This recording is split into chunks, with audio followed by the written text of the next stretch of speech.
Hi, welcome to Momxiety Social. I have Tiffany with me still. It's a little chilly today. It is. We have the fireplace in the shed now, but it's cold. Yeah, we stepped out of the shed for a minute though. Yeah, we got cold again. Yes. Yeah, that walk is nothing to be. Right? So walk this big. It's like 5 steps. We're all frozen. Yeah. Okay. This week's episode is the anxiety of expectations. I think this is where anxiety starts for everyone. The root of all anxiety. It is. Mm-hmm. Yes. So mine, I didn't, because my husband would always tell me, you're just, your expectations are too high. I'm like, no, they're not. They're reasonable. If I want you to do something, I expect you to do it because you said you're going to do it. So I live on the flip side of that. I set expectations for other people in my head without telling them the expectation. Whoa. And then when they don't meet the my expectation, anxiety's high. Right? When they don't meet the expectation, I lose my mind and I freak out over it. Yeah, I live on the opposites. I mean, I do have a lot of expectations that people think I should meet, or how I should be living right now, or the things that I'm going through right now shouldn't be lasting as long as they should. I had that happen. Yeah, right. Yeah. I'm totally going through that whole thing right now. But then I also podcast, you're gonna not set expectations, even with friends. Like your friend that's really close to me, I have this expectation for him for the things that I expect that he's gonna do, and he ain't meeting her. No, he's not. She's like, no. But I mean, it doesn't change anything, right? I still love him the same, but I don't tell him the expectations that I have, and then when he doesn't meet them, I feel like I'm let down, and I worry about him all the time. Right. He gives me anxiety, folks. The root of all anxiety. Right. But why do you feel, and this is, why do you feel anxiety is challenged when an expectation, or and I don't mean to set expectations, I don't mean to either. That's what I'm saying. I set them up in my head. Right. And I don't express them in any way. No. I just feel like you're a human and you should be doing this, right? I feel that way. Well, and then when you don't, right, I'm the one with the letdown and the anxiety because now I'm like, well, now I just have to do it all myself. Right. And then how am I going to do that? And then I'm anxious over that whole thing because I can never meet all these expectations by myself, but then I didn't express that I needed help in them either. But do you feel that you set your expectations because that's how you operate? Yeah. Yeah. I mean, it's totally me too. Yeah, I do. I have this certain way, where I want to be and the things I still want to do and all these goals that I still want to meet, but ultimately, I set the expectations just for the letdown, I guess, kind of, in other people. I set them for the letdown, and without even trying. I'm not very good. I do express myself really well. I know I do. I'm super talkative. I'm way out there with what I want, but at the same time, in any specific thing or thing that needs to happen or something that needs to be done, I find myself that I set the expectation for the letdown. That is really a strong point. Yeah. Because seriously, I didn't think of that. Yeah. I do it. So you put somebody up here, knowing that they're never going to meet the expectation I have that I have never expressed to them anyway. But then when they come here, you're already prepared. Right. And so, but you're still disappointed. Right. There's still the letdown in between. But do you hold it against them? No. See, me neither. But then I end up I will stew on it for a minute, right? I do. I stew on it because then I freak myself out. Okay, well, we were all supposed to do, this is what we had to do, and you didn't do your part because I didn't ask you to. I didn't tell you about my expectation. Now I have to do it all. It's a thing. I do it all the time in all aspects of my life. See, okay. My story is about Christmas. Mm-hmm. So I'm a party planner. I want people to be loved. Yeah. I want people to be fed. I'm beverages. You got it, right? So this Christmas, I was like, hell yeah. You know what? We're going to have people over we always do Christmas. Christmas. It's a damn shed, I'm telling you. If you've ever watched our other stuff, it's a damn shed. We're going to have a great list of bloopers later. It's going to be great. But we always do Christmas brunch. Yeah. On Christmas Day. That's just been one of our things that we do. We just stay in our jammies. Anybody can come over, hang out, we cook, So this year, I'm like, no, I'm going all out. Right. Mimosa bar. I'm doing a Bloody Mary bar. I'm doing this and this and this. And then on the 23rd, we all come down with COVID. Right. And I was like... And it wasn't anything you could control, no, right? But I was the letdown and the anxiety of not being able to, yeah. That's the way you show your love. I know this. I come over, I get handed a drink and food. That's how it goes. That's how you show your love. Yeah. So when you have this expectation that you're going to be able to do something, and then there's a letdown that comes with it, even if it's something that's not controllable, and all the anxiety comes with, right? You have no idea. You sit back and you're like, wow, my Christmas was crap. I did. I got up because on Christmas Eve, well, it started on the 21st, my daughter got a sore throat. Then we're just, we were down and, the weather changed. So we just did, and it wasn't like it's like can't swallow, but it was like, oh, my throat's kind of scratchy, whatever. Right. The 23rd, went out to dinner with friends. All of us felt fine. The only thing I noticed with me is I get laryngitis, like at least once a year, where I lose my voice. Because that kind of went through our house. We weren't sick at all, and 2 of us lost our voice. Yeah, like it always happens to me. Mine still hasn't come back all the way. Isn't that weird? Yeah, super weird. So singing in the car, I sound like a dead frog. Like, and God, it's one of those things that a lot of people don't know about me. I can sing. I just don't sing in front of people because I am too anxious about it. But I can. I can sing. I've been told a million times in my life that I can sing, right? So now, like, well, I can hear it. I bet you have a really good. I can't right now. Like, I get to a certain point, and my voice literally like cuts out where I still sound like a 12-year-old that note boy. used to be there. I literally sound like a 12-year-old boy sometimes, and I'll stop in the car and be like, "What is that? Like, what just happened? Who's in here? Right? Who's saying that? Like, ugh." Yeah, my whole voice is like changed with it. And that's what happened with us. And then, but I was like, Christmas Eve, my husband, comes out looking like he got hit by a Mack truck. And he doesn't feel good. He really doesn't. No, he doesn't get sick a lot. He's got his own little quirks and things, but he doesn't. He's not actually down sick. He was down for 2 weeks. Right. And he doesn't do that. And he still has lost weight. And he doesn't look healthy. I think he looks all right. I feel like he's just been stressed. He's doing the same thing that all of us do. Like, we go into those stresses and start to lose a little bit of weight. And I mean, you guys have been right here through all the things that I've had happen in my life over the last 3 months. Like, you guys have been right there with me too. You know what I mean? So like, I know he carries some of that. He does. For sure. Yeah, he really does. So I mean, that's probably, I would say that part is probably normal. I could see that. Yeah. Now that you're saying that. Yeah. Right. Plus he got sick on top of that. Like there's been a couple of things where I can see where like it would be a total normal human reaction to losing weight. Yeah. And he's still eating, still drinks. So I mean, you're good. Once he stops taking in the beer. Yeah. Then we need to worry. Yeah, then we're putting together everybody needs to come over and we need to have a sit down. Right. If that's what's happening, that's where we draw the line. We need to start working out some stuff. Right. Yeah, we need to start working something out. Home and go to the beer fridge. Right. I love how you guys have a beer fridge. Like, and they really do it used too. to be a wine fridge because I bought it for me. And I don't think it's held a bottle of wine since I owned it. Probably not. It holds beer and lots of it and Fireball. Truly. Yeah. True, that's my husband. I mean, Truly's really good sometimes. They're nice. The margarita ones are good. I do like the margarita ones.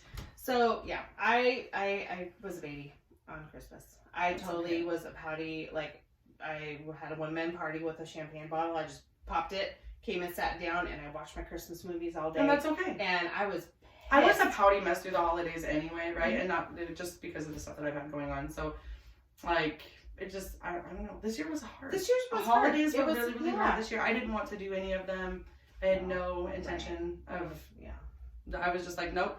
Like, the only reason I even put my Christmas tree up was because of my kids, all of them, right? All the, the step kids and, and I actually put it up in the fashion I did so that somebody was coming over, they wouldn't touch it, right? Because I don't want anybody touching my tree. That gives me anxiety all by myself. Don't touch my tree. Don't put the ornaments in the wrong spot. Mm-hmm. That right there, like, it is a stressful thing putting up my tree. So it's a thing. I literally blasted that bad boy up in about 2 hours, got it all on there, everything done, everything put away, just so nobody would come over and touch it. This year was hard. Well, and we have a topic coming with this. She lost her fiance, her husband, unexpectedly in November. So, I don't want to cry. No, I don't want to cry either. I'm like, I can talk about it some, like a little bit. Like, we'll have a. I mean, that's where, honestly, that's where a lot of my anxieties of expectations come from, because there's so many. If you haven't experienced it like 100% full force, right? He was 37 years old. If you have not experienced a loss like that, or in such a traumatic way, like, we didn't know it was coming, right? Mm-hmm. Like, and it was the act of it happening was traumatic all in itself. So now what I'm finding is that not only have I set expectations for myself, because we have 10 children together. So not only have I set the expectations for me and what I need to do for those kids and what needs to continue to happen, right? Because of that loss, I have everybody outside that's not ever experienced that, or even in some cases has, but maybe it wasn't the same. It's different for everybody. Everybody grieves different. but I have expectations of other outside forces. Right. You know, you shouldn't be grieving this long. You shouldn't be doing this. You need to do this. And then you put that expectation on yourself, and you don't need kind of. Or I do the complete opposite. Like, I hold all that in, right? All those expectations and those anxieties. I am so worked up over the whole thing because I'm like, you guys don't even get it. Like, you know what I mean? So I'm like, and I'm anxious all by myself. I didn't leave my house for a couple of months. I went back to work and talked my work into like, let me work at home. Like, I remember I'm like, I can't leave. I can't even do anything. Like, so I have, and like right now, there's people in my life that believe that I shouldn't be still grieving. Him and I weren't together that long. That's the thing. And it doesn't matter because time is no tale of love. I'm telling you right now, you can be with somebody for 12 years and think that you know what love is and meet somebody and within 2 weeks you realize that that was completely wrong. It was, whatever you felt was wrong. Mm-hmm. You know, so, and him and I, like, obviously we loved with a love that was more than love. Like, it was, we were disgustingly happy. Still love. Yeah, very much so. So I feel the expectations from everything outside of you, and it's unreasonable. Right. Those are expectations that I'm now setting for myself that I'm going to be let down on because there's no way to meet that. And I feel it every day, all day. Yeah. We're here for you. I know you are. We love you. I know. I love you guys back. Expectations are very hard. You know, just with and it comes with everything. It's not even just this, right? No. Like, you have expectations from other parents. Let's say other parents, right? Mm-hmm. I've experienced in the past, like, maybe I parent my children differently than they do. But they've set an expectation for me to be a certain way, and when I don't meet that, right, then there's this whole thing. Weird. You're anxious about anything that comes to you in your forefront. Well, it's like a judgment. Yeah, all the time. For the judgment that precedes or comes after, you know, the expectation. Right. You know, like, well, Tiffany should, you know, be over this all by now. Right. No, that's not the case. Right. You know? And that's so just it's not how it works. Disadvantage. Right. Right. Mm-hmm. And I do this all the time. I have expectations from my kids even that I don't always meet right now. Which is another super hard thing, and I set myself up. That's hard for parenting. And I literally, because parenting by itself is hard enough, and then you go through something horrible and traumatic, and there's days where I can't even get myself out of bed. So, but then do you know, and you have that compassionate ability to look at your kids and go, I get it. Yeah. You know. Yeah, we do. It was really hard at first. Now it's something that they kind of understand better. So, and I've made little quirks for it. So yesterday, I just didn't feel like getting out of my bed. It felt like a good day to just stay in my bed, watch TV, take little naps off and on because I don't sleep well, right? So I stayed in my bed till 3:30 yesterday. And now I won't shut myself in the room. I'll prop my door open. So because they come in and out and talk to me and whatever, right? So we've kind of, made it work a little better is all. Yeah. But I do lay in bed anxious all day because I really should be out doing my laundry for the week. I really should be out doing my dishes. I really should be out doing this. But then it's like, or even just my kids, right? Like, I feel horrible. I'm like, I really should be out there hanging out with my kids. Not that they want to hang out with me, they're just hanging out on the phones anyway. Right. But ultimately, like, it's still an anxiety of like, I'm just letting my kids down, or, you know, there's 100 things that come with that. Expectations is, I learned over Christmas, I need to pull back. Mm-hmm. You know, this is why I fly by the seat of my pants so much too. Like, on the flip side of this is because, like, I will agree to something and then no, this is an anxious thing. I saw something about it on the website the other day, basically where you agree to do something and then when that day gets there, you decide, damn it, I should not have agreed to that because that wasn't a really good moment and now I'm not in one, but you try to do it anyway. Or the flip side of that, you're like, hey, I can't today. Right. And then there's an anxiety over that. Like, well, because I'm going to be mad. Right. Right. I feel like that's where, you know, anxiety, I would love to get to the point where I could, you know, Tiff, I'm just having a rough day. Right. You know, and my brain's not into it. Yeah. I want to be there for you. I love you. It's just not going to work. Right. And have you be like, cool. Because then, I would totally be that way. She'd be like, I'm coming over. I probably would. I'd probably show up with like 4 bottles of champagne and some crackers. I don't know. Right. I probably would. Like, we need to normalize that. Yeah. You know what I mean? Yeah. Instead of the being okay with the letdown on the opposite end. Right. But we don't. We beat ourselves up and we stay anxious over the whole thing. And I think that is going to transition into to have expectations or not have expectations, because I think it's healthy to have expectations. I believe it is too. I kind of see some expectations like goals. Mm-hmm. Right. I have an expectation for myself, which in turn is just a goal for myself, right? But then when you don't meet it as fast as you want, or you know, something, there's a The hiccup in it. letdown. Because there's always something. There's always a hiccup in everything. Every time I get my place like up here, and then I get kicked down a couple notches, and I just keep working back up. But I mean, that they very much fall into the same category. Yeah. Oh, we can talk about this forever. Oh my gosh. It's, this could be 2 days long with it. Like, we'll just hang out and chat. Right. No, I believe that. You know, and it's something I've been more aware of. I think if the advice I can offer, set your expectations.